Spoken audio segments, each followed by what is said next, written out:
Vous m'entendez bien? Je vais prendre ça pour un oui. Bonjour tout le monde, merci d'être venu en grand nombre. Il reste quelques places en avant si vous voulez vous déplacer vers l'avant. Alors, je me présente, je suis Julien Raby, je suis le fondateur de Combustible. On est une jeune entreprise de 6 personnes et on augmente les revenus de plus de 70 entreprises grâce au marketing web. En fait, ce qu'on a fait, c'est qu'on a développé une structure, dans le fond, basée sur une hiérarchie des besoins marketing. Donc, on commence bien sûr à travailler avec votre site web. On bâtit ensuite des solutions de positionnement naturel et payant sur les moteurs de recherche. On crée des stratégies de médias sociaux, des stratégies de marketing de courriel, etc. Mais dans le fond, ce qu'on s'est rendu compte à mesure qu'on parlait avec les entrepreneurs, c'est qu'ils prenaient un peu leur site web pour acquis, en fait. Et j'aimerais ça qu'on passe un peu de temps ensemble aujourd'hui pour regarder plus attentivement comment on pourrait faire pour que votre site web devienne plus efficace à générer plus de revenus sur le web. Mais d'abord, je vais commencer par un exemple. Donc, il y a quelques mois, il y a un prospect potentiel qui nous appelle et qui nous demande si on peut augmenter son trafic sur son site. Je lui dis « Parfait, est-ce que vous avez déjà un peu de trafic sur votre site actuellement? » Il me dit oui et qu'il investit environ 1 000 $ par mois sur Google. Donc, c'est parfait. Je lui demande l'URL de son site, il me l'envoie. Donc, j'ouvre son site et je tombe là-dessus. En fait, c'est pas vrai. C'est pas exactement ça, mais il y avait des dangereuses ressemblances avec quelque chose comme ça. OK? Et j'étais un peu curieux, donc je lui demande s'il voit actuellement un retour sur investissement avec un site de ce genre-là. Il me dit non, 0. Donc, vous investissez 1 000 $ par mois sur Google et vous avez 0 retour sur investissement. Il me dit exactement, et c'est pour ça que je vous appelle aujourd'hui. Donc, j'aimerais voir avec vous si je pourrais améliorer ma campagne, peut-être même augmenter le budget de ma campagne web, etc. Et je trouve que c'est quelque chose qui arrive souvent chez les entrepreneurs d'aujourd'hui. Donc, vous avez une tendance à obséder, à augmenter, vouloir augmenter à tout prix les visites sur le site web. Mais vous n'avez pas toujours l'idée claire de ce que ces visites-là vont vous rapporter. Okay? Donc, j'aimerais ça faire un petit sondage rapide à main levée en ce moment. Soyez honnête.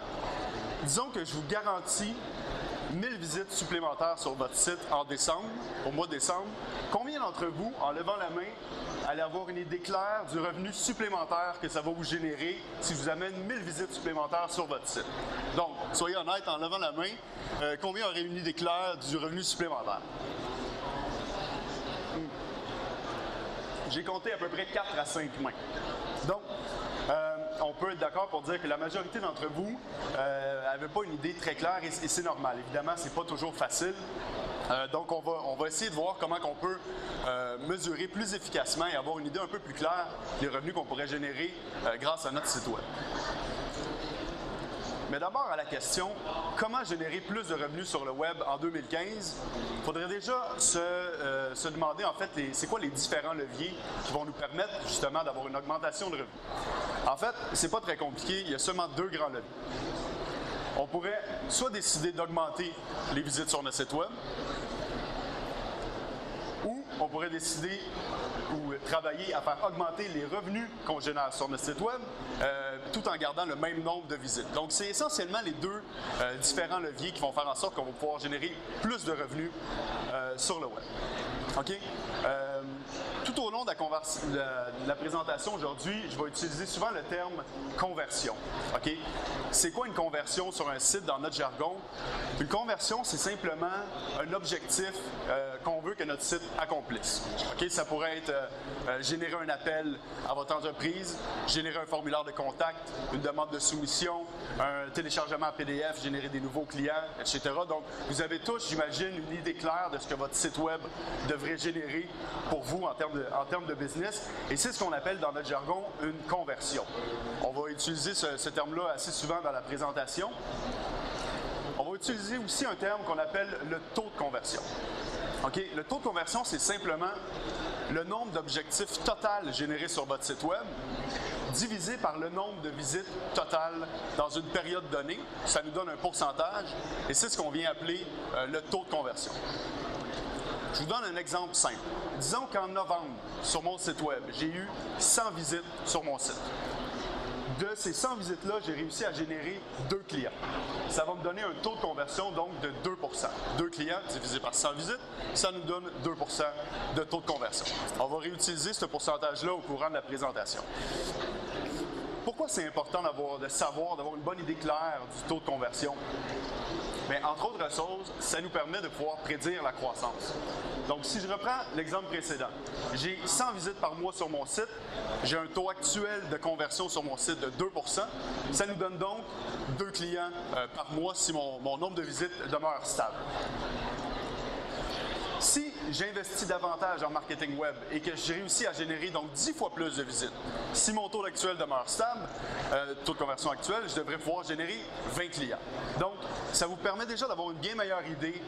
Donc, si j'investis davantage pour générer des visites, je m'attends à générer un nombre X de nouveaux clients ou de conversions, peu importe ce qu'elle est votre conversion.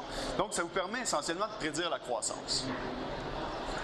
On pourrait même aller un peu plus loin et dire que ça vous permet de maximiser le rendement de votre marketing web. Donc, disons que en moyenne, un nouveau client que je vais générer pour mon entreprise me génère 100 $ de profit. Donc, avec les 20 clients que j'espère générer si j'investis davantage en marketing web pour générer plus de visites, je devrais générer 2000 $ de profit. On a vu un peu plus tôt que pour générer ces 20 clients-là, ça va me prendre 1000 visites. Et que ces 20 clients-là vont me générer chacun 100 $, donc 2000 de revenus.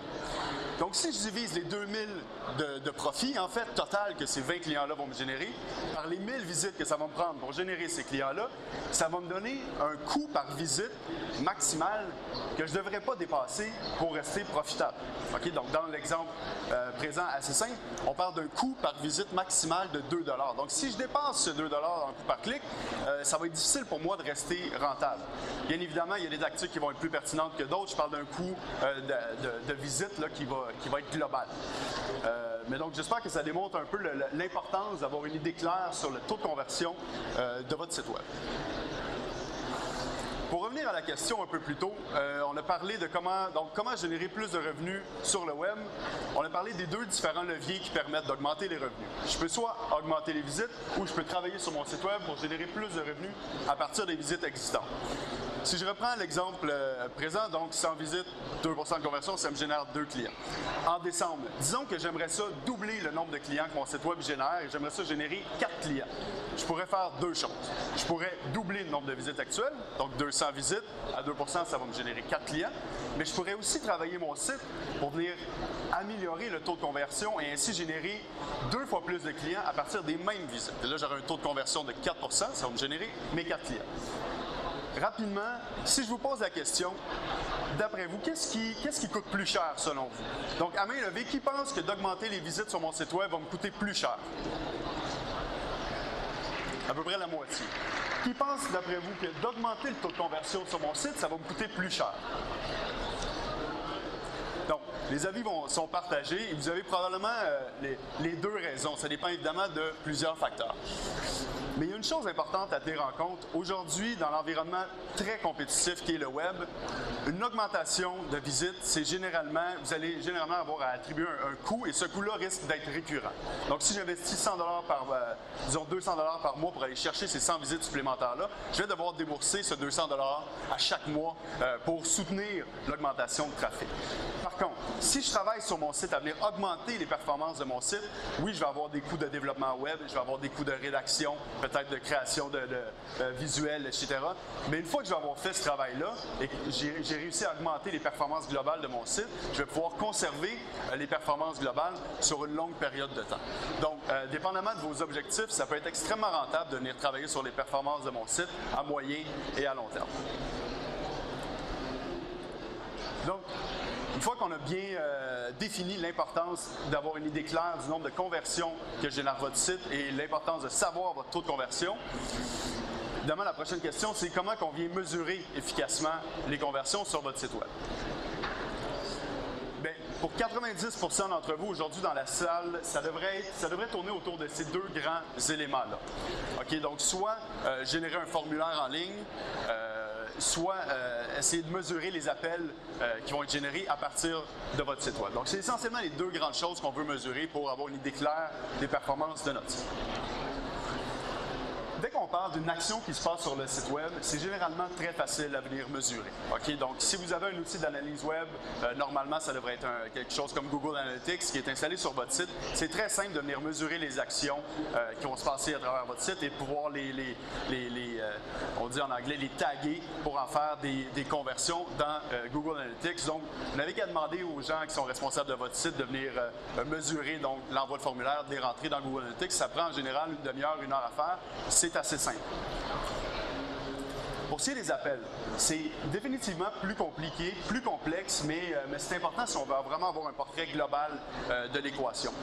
Aujourd'hui, il existe plusieurs différentes solutions de call tracking assez abordables et la façon que ces outils-là fonctionnent, dans le fond, c'est qu'ils vont vous générer un numéro de téléphone unique qu'on va mettre sur le site web dynamiquement. Lorsque quelqu'un va faire un appel sur ce téléphone-là, l'outil va rediriger l'appel vers votre numéro d'entreprise, donc vous n'avez pas évidemment besoin de changer de numéro, mais en transférant l'appel, il va aussi lancer un appel à notre outil d'analyse web, donc Google Analytics, et on va pouvoir capturer l'appel qui a effectivement été généré par votre site web. Donc, c'est une solution beaucoup plus élégante, beaucoup plus fiable aussi que d'avoir, par exemple, à demander aux gens qui sont responsables de répondre au téléphone chez vous, parce qu'évidemment, la nature humaine étant ce qu'elle est, il peut y avoir des oublis, etc. Donc, ça ne sera jamais aussi fiable que d'installer une solution de call tracking. C'est très abordable, ça peut varier entre 10 et 50 $ par mois, dépendamment du volume d'appels que vous générez actuellement. Mais je trouve que c'est pas très cher payé pour le niveau d'intelligence d'affaires supplémentaire que ça va vous permettre d'avoir grâce à un outil comme celui-là. Donc, une fois qu'on a bien tagué notre site, qu'on a installé une solution de call tracking, on serait capable normalement d'avoir ces données-là qui rentrent directement dans notre outil d'analyse web. Donc ça, c'est simplement un screenshot d'un outil comme Google Analytics. Et j'ai highlighté pour vous les points importants que toute personne dans la salle devrait vraiment avoir une idée très claire. Là. Donc simplement, ce que vous voyez, la première colonne, ça va être les visites. La deuxième colonne, highlighté, ça va être... On va prendre ça pour un oui. Bonjour tout le monde, merci d'être venu en grand. Qui est envoyé sur le site web. Donc, tout le reste, ce que vous voyez là, le temps passé sur le site, le taux de rebond, le nombre de pages vues par visite, tout ça est extrêmement secondaire par rapport aux métriques primaires qui sont visite, conversion, taux de conversion. Vous devriez vraiment obséder là-dessus pour avoir une idée très claire des performances actuelles de votre site. Donc, maintenant qu'on a vu comment mesurer plus efficacement les conversions qui arrivent sur votre site web, évidemment, la prochaine question, comment on vient améliorer le taux de conversion? Comment on rend notre site web plus pertinent et même qu'avec le même nombre de visites, je vais pouvoir en convertir un nombre supérieur et ainsi générer plus de revenus grâce à mon site web? Évidemment, c'est moitié art, moitié science. Il n'y a pas de réponse très claire, mais j'aimerais ça qu'on regarde aujourd'hui 5 grands principes qui vont vous permettre là, de simplement faire des petits changements sur votre site qui devraient pouvoir venir augmenter un peu votre taux global de conversion. Donc, on a défini ensemble les 5 grandes étapes. La première que j'aimerais regarder avec vous, c'est comment définir clairement votre proposition. La deuxième, ça va être l'utilisation évidemment de vraies images. La troisième, ça va être la règle du nous versus vous. La quatrième, l'importance des preuves sociales. Et le cinquième, ça va être un survol très rapide, malheureusement, du marketing automatisé. OK, le premier point, donc définir clairement votre proposition. Bien, c'est un réflexe que la majorité des entrepreneurs on a. Hein? On veut, par exemple, sur la page d'accueil de notre site, on a tous une tendance naturelle à vouloir expliquer l'ensemble des services qu'on offre, à vouloir toucher le plus grand nombre de gens possible, donc à vraiment à ratisser le plus large possible. Mais plus on fait ça, moins on reste pertinent pour la cible primaire qu'on veut cibler. Donc, plus on parle à tout le monde, moins on parle efficacement à la cible primaire. Donc, au contraire, je vous recommanderais d'être extrêmement targeté dans votre message, et spécialement sur votre page d'accueil. Donc, je vous donne un framework simple que vous pouvez utiliser. Donc, nous offrons un produit et service. C'est quoi l'adjectif unique de votre produit et service et à quelle cible vous vous adressez. Et ça, vous devriez, donc, quand la personne arrive sur votre page d'accueil, ça devrait être immédiatement clair. Parce que aujourd'hui, sur le web, le temps d'attention des individus est extrêmement réduit. Donc, si ce n'est pas immédiatement clair ce que vous offrez et à qui vous l'offrez, bien, les gens ils vont partir de votre site puis vous les avez perdus à jamais. Donc, pour illustrer un peu l'importance d'être extrêmement clair au premier coup d'œil sur votre page d'accueil, j'aimerais ça faire un test avec vous. OK? Je vais vous montrer une page d'accueil pendant 3 secondes et après ça, je vais vous poser des questions par rapport à cette page d'accueil. Vous êtes prêts?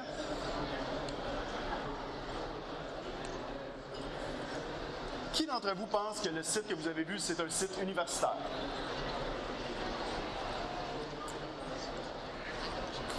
Donc, si on regarde un peu plus attentivement le site, c'est à peu près le temps d'attention normal qu'un visiteur. Bon, peut-être un peu moins, mais ça vous illustre quand même bien l'importance d'être clair.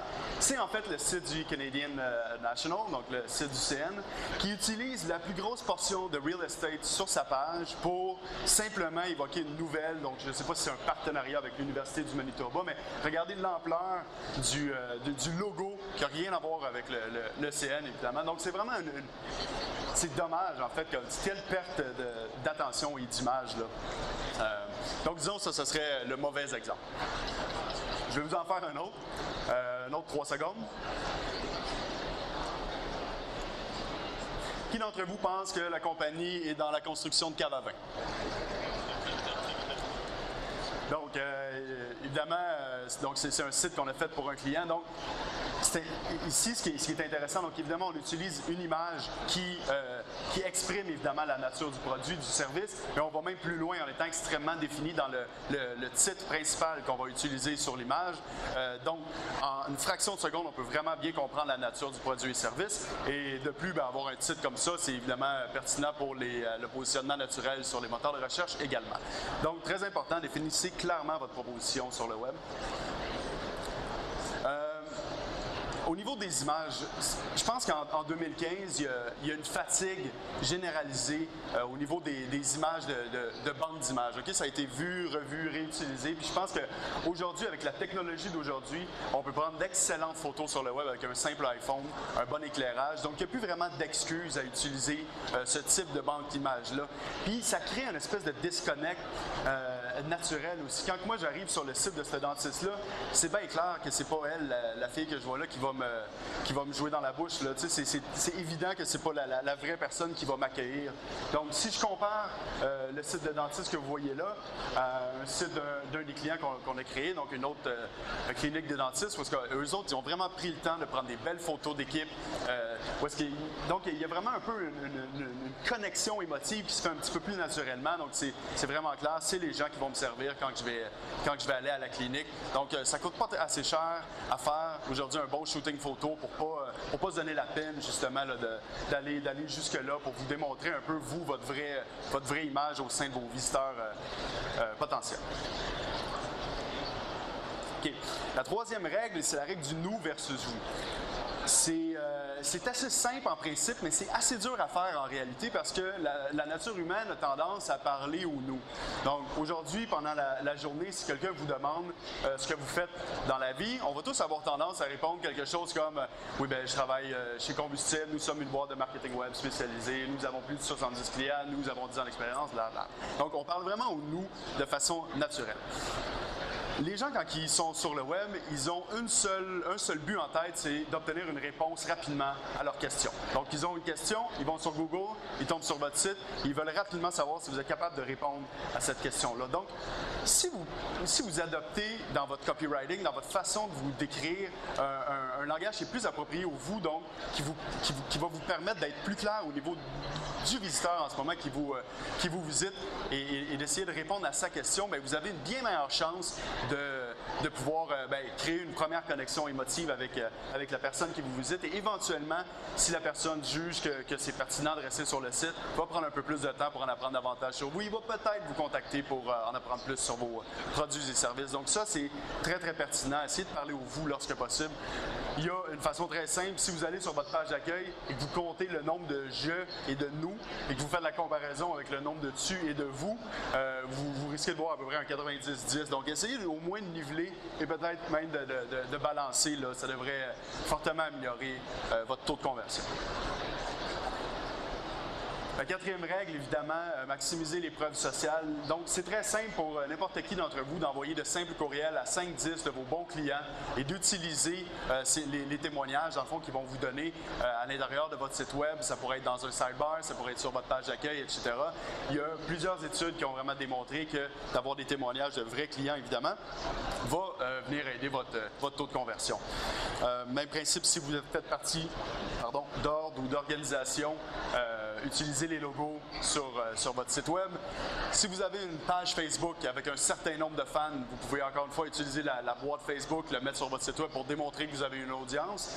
Si vous avez 5-10 fans, attendez peut-être encore un peu avant d'utiliser la boîte, là, pour avoir une preuve un petit peu plus imposante.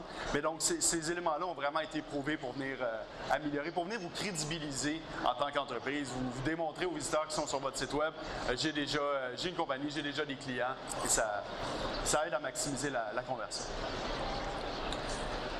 Le cinquième point pour améliorer les performances de votre site, ça va vraiment être un survol rapide. Donc, j'aimerais ça parler rapidement du marketing automatisé. Donc, évidemment, c'est large. Si vous en avez sûrement déjà entendu un peu parler, c'est définitivement très hot en ce moment sur le web. Puis, j'aimerais ça vous démontrer un exemple simple qu'on a fait pour un de nos clients. Puis, peut-être que ça va vous donner des idées pour voir comment vous pourriez implanter ce type de mécanisme-là à l'intérieur de votre site web pour venir augmenter les performances. Donc, le Dr Brutus, c'est un docteur qui est spécialisé dans les chirurgies de la main, plus spécialement dans les chirurgies du tunnel carpien. Okay. Et ce qu'on a fait pour lui, c'est qu'on a développé un simple quiz que vous voyez dans la top bar, donc en haut en vert. Simple quiz d'autodiagnostic. Donc, les gens, ils cliquent là-dessus, ils vont être amenés à un simple quiz de quelques questions. Ils vont répondre par oui ou par non. Et l'outil va analyser les réponses laissées par les utilisateurs et il va ultimement fournir un autodiagnostic simple. Donc, dépendamment s'ils ont répondu oui à plus que 5 questions, l'outil va leur dire, bon, ben, vous pourriez souffrir du tunnel carpien. Et là, ce que l'outil fait, il va demander le courriel du visiteur en échange de contenu gratuit sous forme de vidéo, des trucs simples sous forme de vidéo que les gens peuvent faire à la maison pour atténuer la douleur qu'ils ont au poignet. Et donc, la structure, le mécanisme de ce système-là marche un peu de cette façon-là. Donc, les gens laissent leur courriel. Dès qu'ils ont laissé le courriel, ils vont recevoir un premier vidéo avec des trucs simples qu'ils peuvent faire à la maison. 24 heures plus tard, ils vont recevoir une autre vidéo. Tout ça est automatisé, évidemment. Une autre vidéo gratuite que les gens peuvent utiliser. Tout ça, le deuxième jour, un troisième vidéo. Et le troisième, quatrième jour, ils vont recevoir un dernier courriel avec un appel invitant à l'action. Du genre, si la douleur persiste, n'hésitez pas à nous contacter pour obtenir une première consultation gratuite. Donc tout ça, évidemment, est automatisé, ne prend aucun temps du docteur qui peut continuer à faire ses chirurgies dans sa salle d'opération. Et le taux de conversion global de ce type de tactique-là, donc les gens qui rentrent dans ce funnel automatisé de vente-là, convertissent en lead à 6 6 dans le monde du web aujourd'hui, c'est généralement considéré comme très bon. Okay? Et pourquoi on atteint un si haut taux de conversion? Bien, c'est que l'information contenue dans ces vidéos-là est hautement contextuelle. C'est les visiteurs eux-mêmes qui ont demandé l'information. Ils ont un problème qui nécessite une solution. Ces vidéos-là viennent offrir une solution. Et surtout, ça vient créer une espèce de relation de confiance. Ils vont recevoir 3 vidéos dans leur salon du Dr Brutus qui leur explique des trucs simples qu'ils peuvent faire à la maison. Donc, il y a un peu de relation de confiance. Ils connaissent un peu le Dr Brutus. Donc, tout ça fait en sorte qu'ils sont plus enclins à le contacter quand vient la demande d'appel en action. OK? Donc, et surtout, évidemment, l'avantage, ça permet au Dr Brutus de vaquer à ses occupations tout en ayant un système marketing qui fonctionne complètement sans son intervention. Donc, voilà, la question comment faire plus de revenus en 2015, moi je vous recommanderais fortement de mesurer d'abord votre taux de conversion, c'est la chose la plus importante, d'avoir une idée claire des performances actuelles de votre site web et de vraiment chercher à améliorer par quelques points de pourcentage le taux de conversion. Et une fois qu'on a un taux de conversion satisfaisant, là il est temps de penser à amener d'autres stratégies pour générer plus de trafic qualifié sur votre site. Donc, je vous remercie beaucoup de votre temps. Bonne fin de journée.